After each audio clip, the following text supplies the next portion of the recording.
توی این برنامه میریم سراغ همه موشک‌های بالستیک ساخت ایران. موشک زلزال بارشی. زلزال بارشی یک موشک هدایت شونده است که بر اساس راکت زلزال ساخته شده. برد این نسخه 300 کیلومتره و در کلاهک خود دارای ریز مهماته که در فاز آخر پرواز در هنگام شیرجه و نزدیک شدن به هدف رها میشن. همچنین شکل کلی تفاوت کرده و موشک در انتها و جلوی بدن دارای بالشه‌های هدایتی مثلثی شکل مثل موشک فاتح 110. از قرار معلوم دو نوع ریز مهمات درون کلاهک موشک سوار میشه. یکی شامل 30 مهمات 17 کیلوگرمی غیر هدایت شونده ساده که در مرحله آخر بعد از جدا شدن یک مسیر مستقیم رو بدون هیچ گونه هدایت به طرف هدف پیش میرن.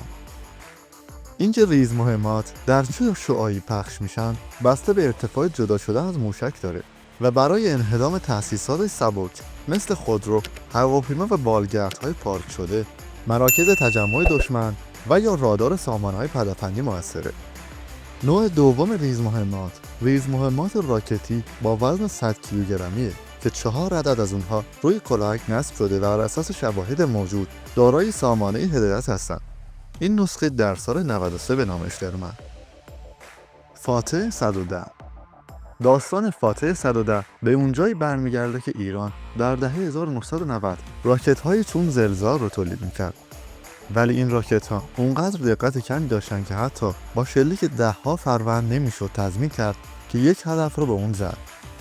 از این رو ایران دست به ساخت یک موشک با دقت بالا به عنوان موشک تاکتیکی دقیق زد. موشک فاتح 110 یک موشک سوخت جامد تک مرحله‌ایه که با کمک پیمانکاران چینی تولید شد. فاتح 110 جایگزین موشک شهاب 1 شد که دقت پایینی داشت. فاتح 110 در چند مدل ساخته شده که دارای برد 200 تا 300 کیلومتره. به علاوه دارای کلاهک 650 کیلوگرمی انفجار قویه و در فاز نهایی پرواز دارای سرعت 3.5 ماخه. موشک دارای سامانه هدایت اینرسیه و دقت اون به گفته مقامات زیر 10 متره. البته منابعی دقت اون رو بین 20 تا 50 متر نیز ذکر کردن. ولی در تصاویر به نمایش در اومده دقت موشک بسیار بالاست. فاتح 110 دقیق ترین موشک ایرانه که میشه با اون یک هدف رو با دقت بالا مورد اصابت قرار داد. این موشک در سوریه با نام M600 تولید شد و در نبرد داخلی از اون بارها استفاده شد. خلیج فارس. نسخه ضد کشتی موشک فاتح 110 که دارای یک دوربین اپتیکی برای کشف هدف با کمک اون بر روی دماغه موشکه. این موشک دارای همون ویژگی‌های فاتح ولی دارای سامانه اپتیک در کنار اینرسیه تا بتونه در زمان شیرجه هدف رو کشف و به طرف اون هدایت بشه. اما داشتن اپتیک یعنی تنها استفاده در روز روشن و آب هوایی مناسب. ایران چندین بار این موشک رو آزمایش کرد که دست کم در یک آزمایش که تصاویر اون پخش شد موفق عمل کرده. در کل در شرایط آب و هوایی مساعد و نبودن ابر این موشک میتونه کارایی بالایی داشته باشه. موشک هرمز.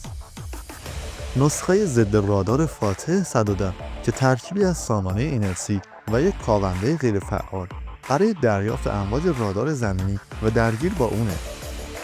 البته این موشک برای مقابله با سامانه‌های ضد موشک که رادارهای اون ارتفاع بالا را جستجو میکنن به کار میره.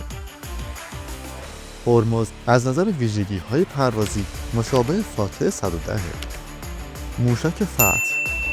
یک نسخه کوچک شده موشک فاتح 110 دارای برد 80 تا 120 کیلومتر که قطر و طول کوچکتری داره و وزن اون 850 تا 1100 کیلوگرمه. این موشک تا حالا با لانچرهای پرتاب 2 و 6 تایی دیده شده. موشک‌ها درون کپسول ویژه‌ای قرار دارن که یک نسل جدید از لانچرهای پرتاب ایرانه. موشک فاتح 313. نسخه دوربردتر فاتح 110 با برد 500 کیلومتر.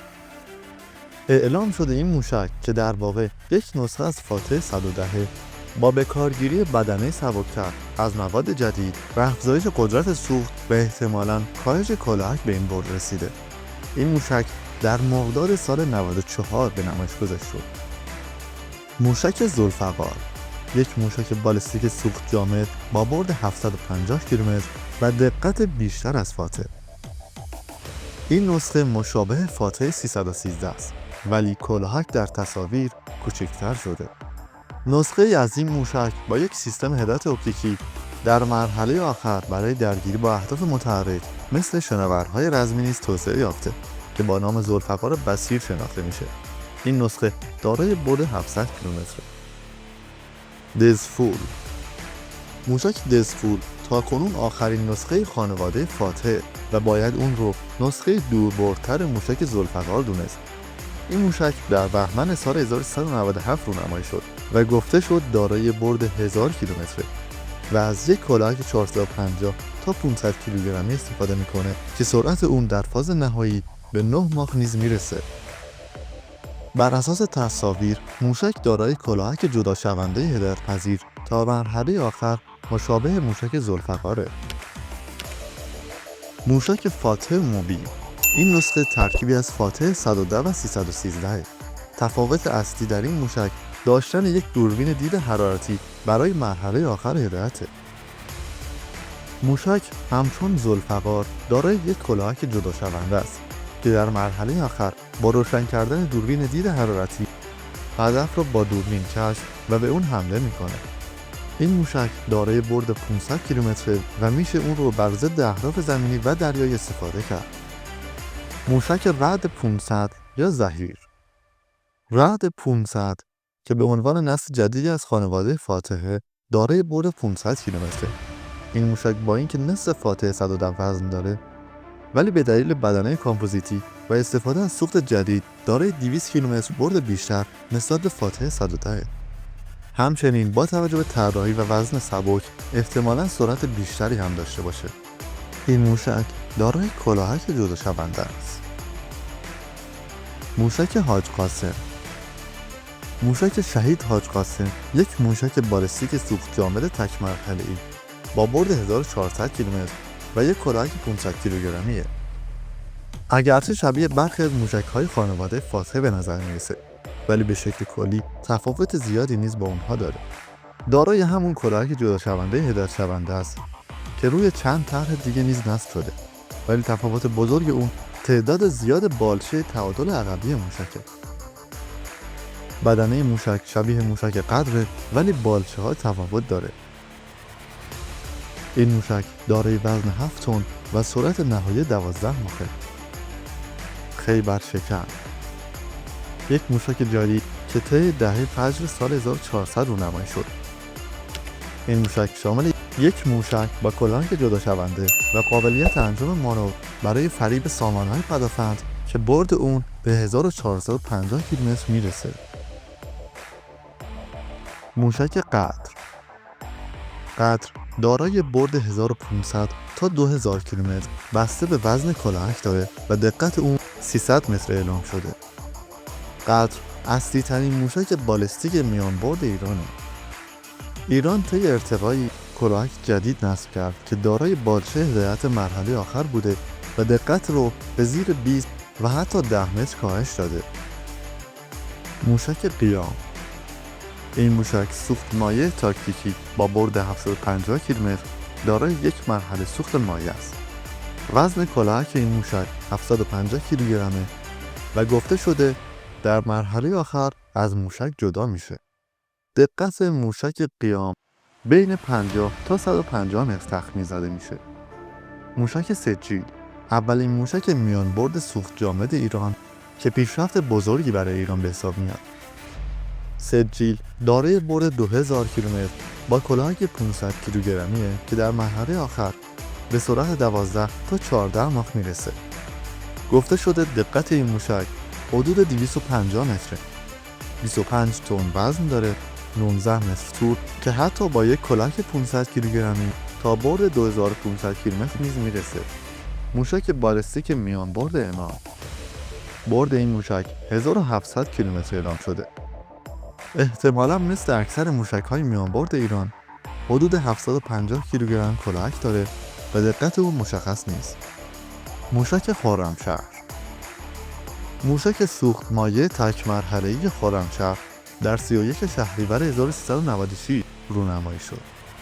خرمشهر 2000 کیلومتر برد داره و دارای 1800 کیلوگرم کلاهک جنگیه و گفته شده میتونه تا چند کلاهک رو درون کلاهک اصلی حمل کنه. خرمشهر 4 این موشک برای اولین بار در خرداد سال 1402 رونمایی شد. خرمشهر 4 با برد 2000 کیلومتری با سر جنگی 1.5 تن سنگین ترین سر جنگی رو در میان موشک های ما داره. سرعت پرواز این موشک در خارج از جو 16 ماخ و در داخل جو پیش از اصابت به هدف 8 ماخ اعلام شده. موشک فتار یک موشک بالستیک با کلاهک جدا شونده هایپرسونیک گلاید شونده با برد 1400 کیلومتر که گفته شده کلاهک اون در فاز میانی دارای سرعت 8 ماخ و در لحظه برخورد 13 تا 15 ماخه. موشک هایپرسونیک فتار 2 جدیدترین نسخه از موشک هایپرسونیک ارائه شده توسط ایران. این موشک در مرحله اول از سوخت موشک فتار 1 استفاده کرده، اما مرحله دوم اون سوخت مایع است. ممنونم که تا انتهای برنامه همراه من بودید. لایک، سابسکرایب و کامنت یادتون نره.